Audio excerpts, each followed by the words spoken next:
In this week's in-depth conversation, we're going to provide you with some great information you may not be aware of concerning the quality of the air that you breathe in Oklahoma. Who monitors our air and how often do they do it, and how does it compare to other states? Here's in-depth moderator Reese Wetzel and his panel of guests with some answers. Thank you, Rich. And today we are going to be talking about Oklahoma's air quality. And joining us to do that in person, we have Kendall Stegman, Division Director at the Department of Environmental Quality with the Air Quality Division. And joining us via Zoom, we have Pete Duncanson, Senior Director of Training and Development at Service Master Restore. Thank you both for joining us today. Yeah, thank you for having me. Thank you. All right, well, let's get started. Kendall, we've been getting these air quality alerts. Yes. What do they mean, and what is it for like a city, Oklahoma City or Tulsa? What does it mean for those, and how are they measured from best to worst? Okay, an alert is based on a forecast. It's the day before, and we have our monitoring staff who check our different monitors that is throughout the state, and we have meteorologists checking the weather. And if we feel that the weather conditions and we feel that there could be high ozone or high PM, we will call an alert. It's a forecast. And then advisories is more of an immediate situation. We, through our monitors throughout the state, we'll start getting alarms that the levels are rising. And then we'll also look at the weather. Weather has a huge impact on the air quality in the state. What kind of conditions are more? Sunny, very sunny, no wind, and kind of stagnant conditions. So people don't like Oklahoma wind sometimes, but it's good for air quality because it disperses the ozone and particulate matter, which is a good thing.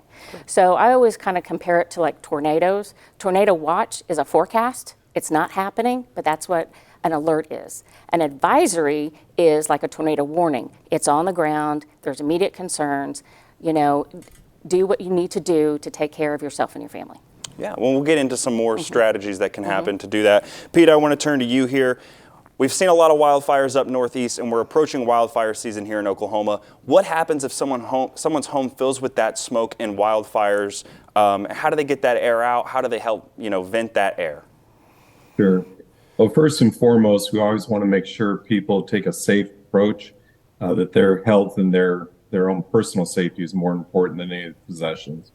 But once the home is in the area is safe to be in, evacuating the smoke, as she just mentioned, air quality and high winds, we do the same thing at a home. So turning on fans or blowers that you've got to try and exhaust the air out of the home to try and remove any particulate that's there.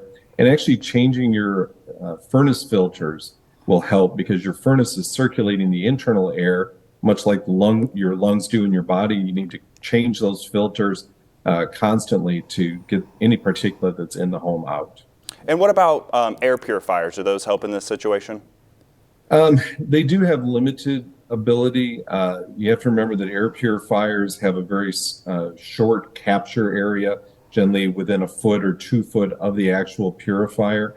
So your home is much larger. You'd need literally dozens of them around your home. So air circulation is what's really important in getting the air exchanged out of the home as quickly as possible. All right, Kendall, I want to move to you again.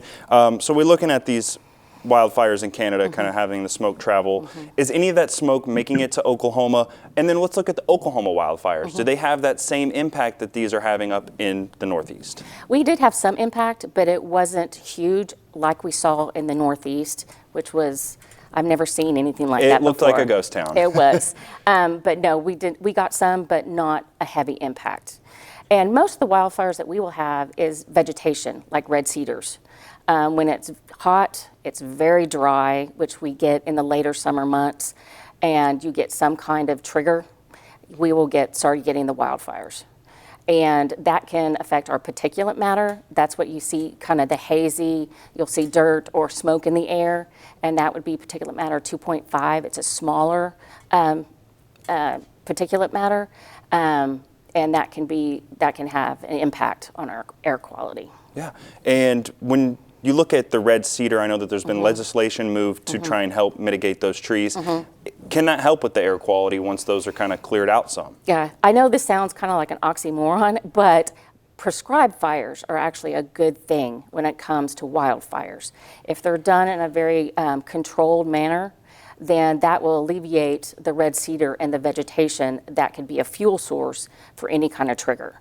So if those are done in a proper manner, that will reduce the chances of a wildfire. And you said the smoke is not as intense as it would be up in the north. What makes the difference there? Well, it just depends. I don't know what the source was in Canada. I don't know the details of why it was so dense. But in my experience, when it comes to our wildfires, and plus we do get some winds to dissipate it, it doesn't seem as severe or dense. Pete, I want to turn to you here. You hear about fire damage, but you might not hear about smoke damage as much. What is smoke damage? How can it be detected? And is it safe to be in a home that has been impacted by smoke damage? Sure. So as Kendall mentioned, all smoke will have different particulate in it. Smoke is the process of incomplete combustion from a fire, and the residue is very abrasive. You'll see the residue like on mirrors or even on appliances and electronics. And the worst thing you can really do is to put your hand on them. The oils from your hand will cause that soot and smoke particles to drive deeper into surfaces and can actually scratch surfaces if you touch them and try and wipe them with your hand. We go through a process of using high filtration vacuum cleaners and specialized dry chem sponges that remove soot particles from surfaces when we're doing a cleaning process.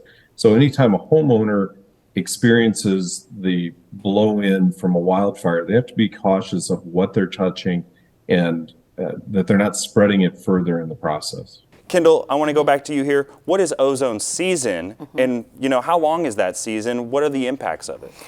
Ozone season is the beginning of March, and it goes all the way through November. And it's when the UV rays are more intense, usually the summer months. We don't usually have a lot of cloud cover, and like I said before, we get stagnant weather, and it produces ozone. You're going to take combustion, basically, emissions like nitrogen oxides and volatile organic compounds, and then they go in the atmosphere, mix with the sun, and then you're going to get a layer of ozone. And depending on the weather, usually with the great Oklahoma wind we have, it would not be an issue. But lately, like last week, we didn't have much wind, so we sent out a bunch of alerts and advisories. So that's why we're always watchful. We always have meteorologists on our staff, and we're always monitoring our units out in the field. So you're working together with weather Yes. monitors and making sure, does that go in with the ambient air monitoring? What is that? Our ambient air monitoring, we have stations throughout the state, and they actually have intake where they take samples of the ambient air, and they can detect what the ozone levels are. And we have them in Oklahoma City and Tulsa, and we have south, northwest, northeast. We have them most everywhere around the state, but they actually can take samples, and we take them every 5 minutes. And then we take the hour average, and we have to maintain the NAAQS standard, the National Ambient Air Quality Standards, of 70 parts per billion. And so far, we are in attainment and in compliance with that standard. All right. Pete, how can people protect their homes, and what things can be put in place to help that? So protecting your home from any type of blown-in wildfire smoke, one of the best things to do is make sure that you have doors and windows that seal well. A lot of times the air intake for your HVAC system may be outside, and in these situations where you have smoke in the area, your HVAC is actually drawing it into the home.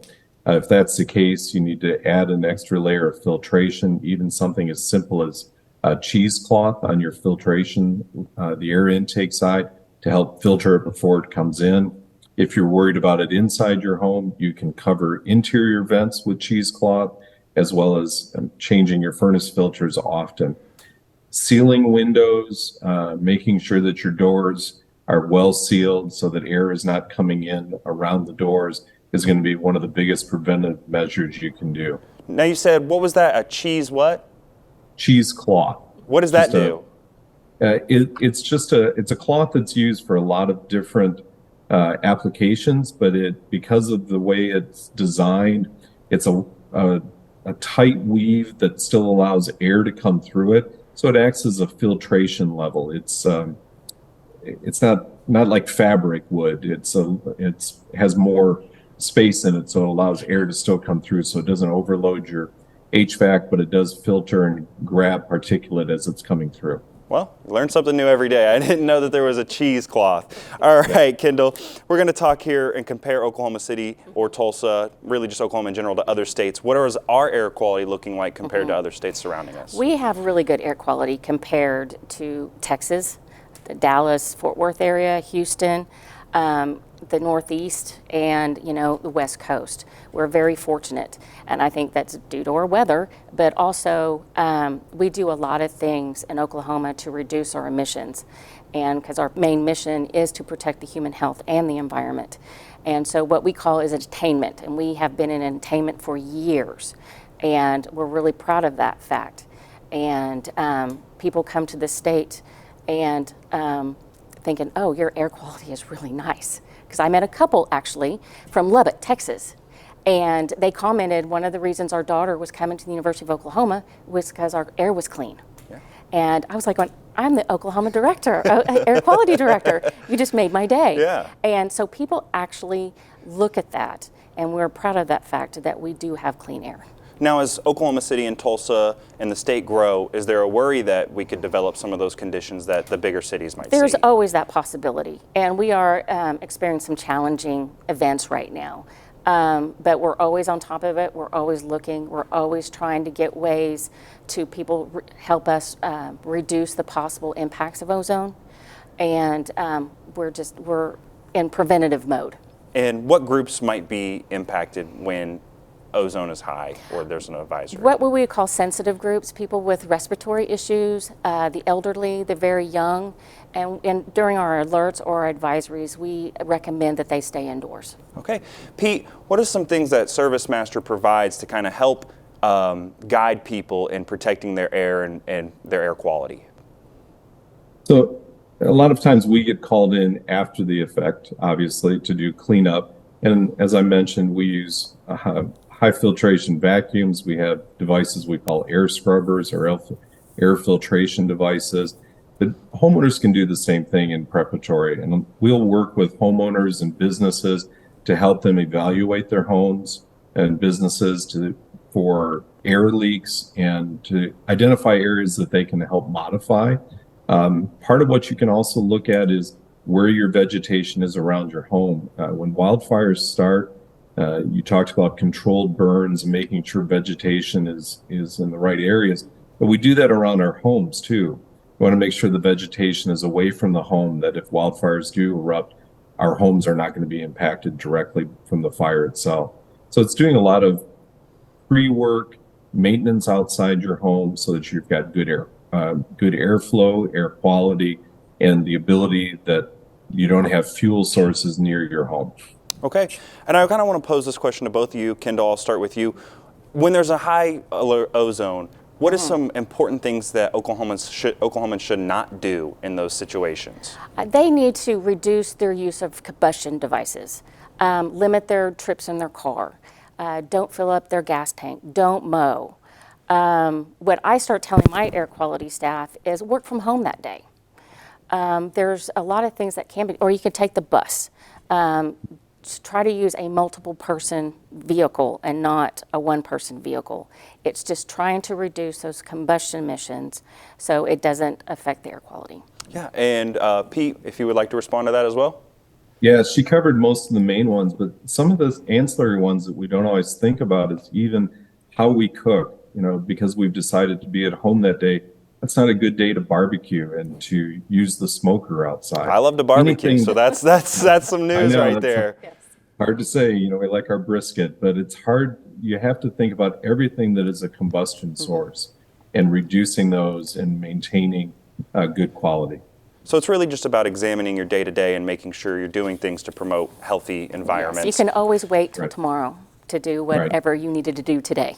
Yeah, of course. And just to kind of talk some more, Kendall, is there anything that you would like to add to this conversation? Any place that Oklahomans can help find these alerts and really focus? Yes, oh, please do.